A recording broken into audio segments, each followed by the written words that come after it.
Welcome everybody to Chibi no podcast. I was going to say in the Wild Wild West kind of way, but I don't know. Stay doesn't touchable like Alien-esque. No. Shut up. Anyways, this is a special review episode of Dragon Ball Super, correct? It's always a review of Dragon Ball Super. Yeah, well, it is Monday, so that's what we're doing. Welcome everybody. This is Mr. Worldwide, the one and only. And David Smash Fan. Hey, Miles, your tech guy. And we are talking about episode 58, right? Yes, 58. I always forget which episode we're on. It's just because we're having a lot of these missed week episodes, and you get excited for the episode to come out, and then it's delayed another week. Right, and so let's start off with this episode. Almost no combat or any fighting in this. It was a lot of information-heavy episode. Yes, but it was information needed. It was information needed, and a lot of people were like, "We're back to fillers." I'm like, "No, this is not a filler."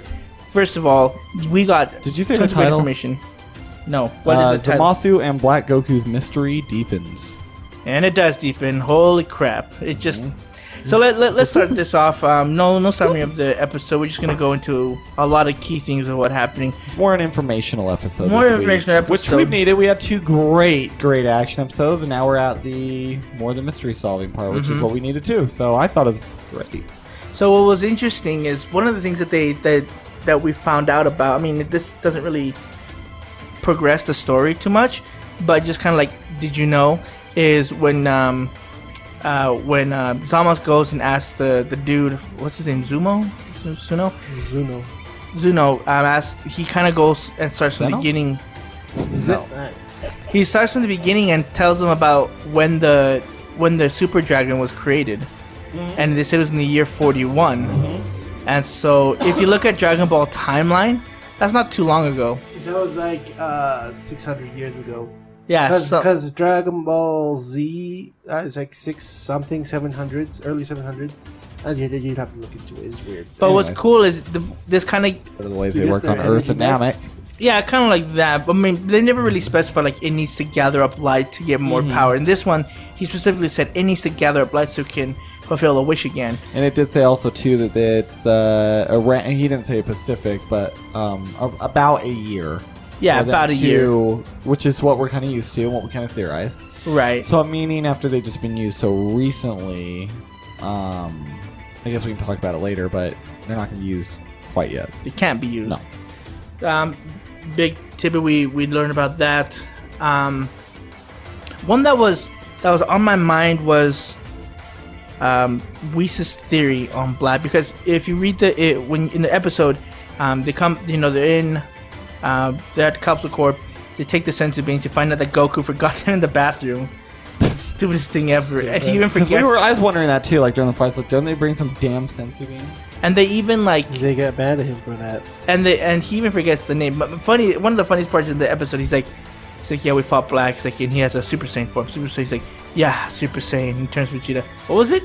Rose. He's like, oh yeah, Rose. I was like, what the heck? This guy. And then Bulma made fun of the name. Yeah. It's funny because every time we get one of these names, it seems like they always make fun of it in light of it. I've noticed. Yeah, it's funny. It's kind of funny. I like that. But going back to Whis, they bring the Kaioshin Supreme Kai to tell them that Zamasu went to the guy and asked about the Super Dragon Balls and asked specifically about Goku.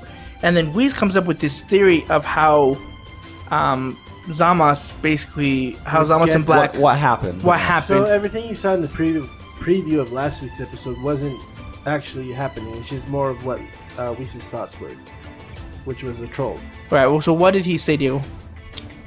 Basically, he goes to the dragon, asks for immortality, and... That's for his servant. That's the body of Goku. Yep.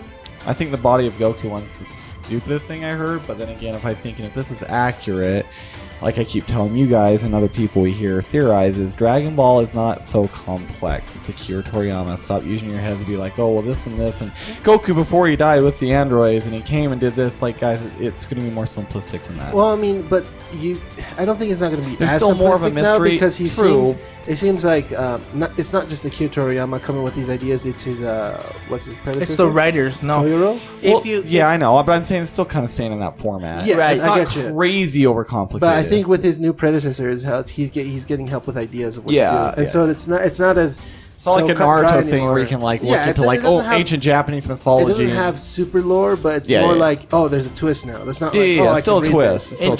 And if you remember, in an interview with Akira Toriyama when they were about to announce the Trunks arc, he said he presented his draft basically to the people who are working to the producers and writers of the Dragon Ball Super anime, and they said that they took his idea, his basically his fundamental idea, and then they said, okay, we'll keep this, we're gonna take away this, we're gonna add this, and maybe change this here and there. So he even said, like, I don't know how it's all gonna work out. It's like, I know how, like, generally like the end result. He knows like the beginning, middle, and end. It's just how they write to it. But he doesn't know how they get there. Yeah, exactly. And so this is what we're trying to. We're seeing more of the complex writing. Not saying that it's way complex. It's just more. There's more. It's not deep. cut and paste anymore like how Dragon Ball used to be. There's a little bit of a turn. Right, and then going back to Whis', we went off a little off tangent, but going back to Whis' statement, you know, how Diego said that he basically wishes for Goku's body and make him a servant.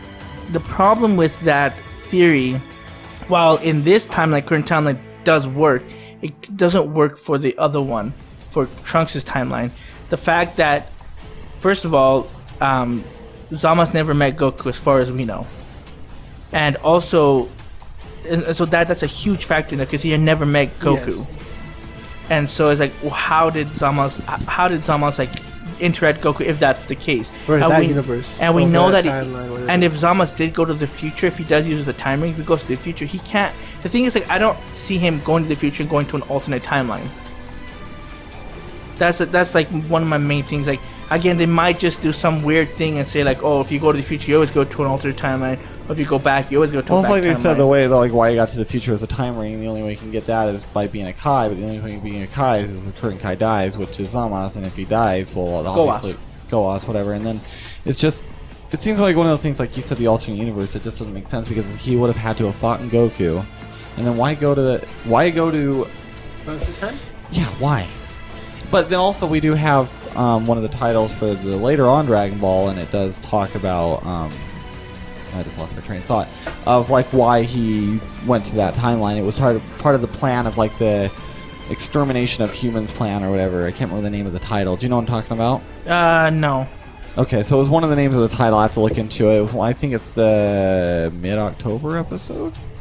But so it mentions something about we got to learn the plan of what the eradication of the humans and why he's doing it. So that makes maybe why he wanted to go to the future. I don't really know. It doesn't make sense why he'd want to go to a different timeline than his current. But the thing is, can he go to the different timeline?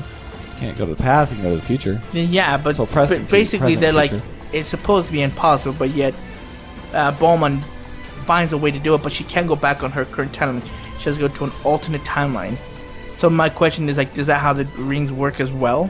Because it doesn't look like it does. Like, if we take into account how they did it with Goas and Zamasu when they went to that planet to see the Barbarians, whatever they're called, and went forward 1,000 to see how much they evolved. Pretty sure that was their same timeline. Otherwise, it'd be no sense to go to the future to see how they would evolve if it's an alternate timeline. Because it's like, it doesn't concern me. Why would I go in the future, right? So either he uses this is why I think the green ones come in, because remember when he said like these green ones were created every time another world or something was created. So he said some stupid, remember in this episode he said some stupid guy made another one. That's why the fourth or fifth one ring is right there. So that's the only thing I could think of them using that ring to go to an alternate timeline, because again it's translated as a different world. It maybe meant like another universe or made another timeline. I'm not exactly sure if the translation was correct or not, if I'm understanding it correctly, but that's the only way I can think of. There's a significance why they show the other rings. And I think they have to play a part in there some way. No, I think so too. I think maybe those green rings have a different restriction than the regular time rings. Okay. So I'm thinking this Zamasu that fought Goku is the same one. It's just in there, it's Goku's timeline, but it's just further up, and it's not altered by Trunks's. And then on top of that, he used the green ring to take Black to there, and then left him there to take control of that alternate universe. Why would he care? That's what I want the answer for. And then we also have one of the episodes, if you can look it up too, it talks about, or I think it might be in the synopsis, but we finally find out the identity of Black. Like, in a way, I don't know why it was titled in here, because it was kind of misleading, because it's more of a theory. Like, the one thing that's weird is the first thing I thought is when they did the kind of a flashback, but it's not really a flashback, just like, where you see Zamasu gonna take the wish. He does 2 wishes, right? Does an immortality, and then he wants to serve once Goku's body. Mm-hmm. Now, we don't know the confirmation of how many wishes the Super Dragon can do. Also, I'm guessing if we follow the rules, like it's been kind of following the rules, like the year has to gather light, etc. I'm guessing it still follows the same rule as has to be when it's in its power to make the wish. Right. So I'm sure he couldn't make a wish to say, please make me like like an Alchan, for example. Sorry, I just want to use that name for fun. But, he can't make like, is it beyond his power to make like a god of destruction? Right. Like why Goku and not like Beerus or Whis? Right. Why not a body of them? Is it because it's not as powerful? It can't do that much power. Does that make sense what I'm trying to say? I think it goes back to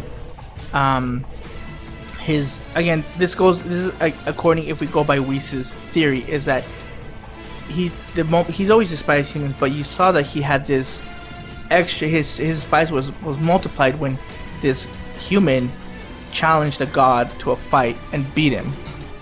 And so he's like, this is disrespectful. And so I think in a way, for his pride or whatever, to have a servant of someone who was beating him to be under his control is somewhat of like a reward for him. It might be something like that, something as simple as that, which I could see. Yeah. But again, it doesn't correlate to what happens in the future. That's my whole. The green rings have something to do with it, like you said. I think the green rings have to. They don't have as much restrictions as the regular rings. That's what I believe. Right. And that could correlate with Trunks' time. Right. It could. I mean, we do know that something did happen with Zamasu at this time, because you saw, I think Miles mentioned it a while back, where whenever Zamasu either became really evil or like into his power, the lines of his eyes would darken, and then when he go back to normal, they kind of go back to the normal, size of the lines. But when you see him at the very end of the episode, when he's about to serve tea, his lines are all black, like they were when he was like, not I guess kind of just showing that he's gone completely evil. He's not going to turn back now. No. And it was kind of interesting the preview. Did you guys look at frame by frame? I didn't yet. Not yet. I saw, again, I can't take the preview by the way that it is, because again, they did it before, and they've done it every single time, that they edit it in such a way that it looks like trickery. Right. What was the trailer? I forgot. Well, it shows kind of Zamasu kind of doing a sinister look, and it kind of shows Goas. It does like a split second where he does like you see the tea, then he does a smile, and then you see Goas about to drink, and then you see the evil smile again. So it's just a lot of little trickery. And you see the drink spill, not spill, but you see the all the contents of the tea already on the ground, and Goas catches his hands. Look like they're shaking. And then it goes like the name, like protect him, and it's like, well, what the crap? So they're doing that Hollywood thing, and you also see Goku going into a fighting stance. And it's like, but they're like, but he could just be getting ready to train. You know what I mean? He could. If he wants to go back to the future, that's what I'm saying. It's just clips. It's not really like it's trying to tell a storyline in this clip. Right. So that's what I'm saying. Like, I don't think he's about to fight anyone. No, I don't think so either. I mean, it's possible, but it's not structured that way for us to know. Very Hollywood cut and paste. Yeah, it's not structured for us to know what's happening. I think what's going to happen in this one is kind of like Beerus is like, we can't, and the Kais and Supreme Kai said, like, we can't do anything until we have cause, until we can see and prove that Zamasu is truly evil. So I think they're gonna talk. They might say something to him, but they're not gonna try to antagonize. Or at least Beerus and the Supreme Kai will do everything they can to have Goku not antagonize him at all. Can we talk about spoilers? Yeah. I do not want to get into that. So as you know, Shonen Jump, they always release the title of the episodes like a week before, and the synopsis of what happens. This time, they released episode titles for episode 59, 60, and 61. And with the synopsis in them as well. And so now we have confirmation of what's going to happen. We kind of already know what's going to happen in episode 59 because of the title. Because the title is, I think, is Protect Goas destroys something like that. Zamasu. It's something like that. So that means it's kind of implying that he's gonna die. And if you read the synopsis, spoilers. They spoiled hardcore. Yeah, I did not like how they spoiled this. Just so everybody prepares, just so everybody knows this is going to get a heavy spoilers, because this isn't like a light spoiler. It's kind of winged away, you know. No, this is full on spoiler. Miles, what happens? Beerus kills Zamasu because he finds this is literally from the synopsis. They find proof that he did kill him. But how it's worded is trickery. Did he find proof that in the future timeline these events occurred and he did kill? Or did he find proof as in he found out, shoot, they didn't protect him, Zamasu did kill him, and now Beerus is going down to kill him? All we know is how they word it is they find proof, Beerus doesn't tolerate it, he kills Zamasu. Right. Full on god of destruction. I can already see right here some flags where Whis is like, this is how it works, and Goku being like, please don't kill him. Well, other things we read up is like, why does it have to be him? Like, I thought they're not supposed to interfere with affairs of other universes. There's all these other stuff that possibly could happen that I'm pretty sure they're just gonna brush over. Is Beerus can do it now because they interfered with his universe technically, Trunks. But he's not in universe 10. Technically, no. How Goku Black and Zamasu interfered in Trunks. Oh, yeah. So technically, it's like you stepped into my territory, so now I can rebuttal. So we know he dies. In episode 60, it says like Goku Black's identity revealed, and that one talks about it. Just basically says the winner reveal what his identity is. Again, I don't know if they're gonna say that because they said that in another title that said like his identity is revealed, and they didn't really reveal anything. So, and then episode 61 is the big one that. It's gonna be a really, really good episode, I feel. 61 is, I think it's called Zamasu's Ambition and Revenge or Kill All the Humans Extermination Plan, something like that. Yeah, so that's what I was talking to you before the podcast. What's the plan with the destroying the humans? Because this, I think, leads to the reason why he's in the future timeline. But I don't know, because there's no one there to stop him. Right, and I don't think he was planning on Goku coming to the future, necessarily, Right, and again, I have some problems with that because it doesn't make sense of how he goes to the future, he goes to this alternate timeline. But basically, it says that's what those green rings are for. It says here, I mean, there's no synopsis. It just says it will premiere October 9th. It says it was cited that Zamasu has always despised humans and that this hate strengthened when he met Son Goku, who possesses godlike powers. Yep. And then episode 60, it just says that the identity of Black will be revealed or maybe teased. Because Whis doesn't really say. Because Whis does say that he does this theory about him being Wish, but he still doesn't understand the one thing we still don't. Why is his key still Zamasu's key? We don't know that. So that's where he's like, I still need on. He's like, he doesn't know still on that part.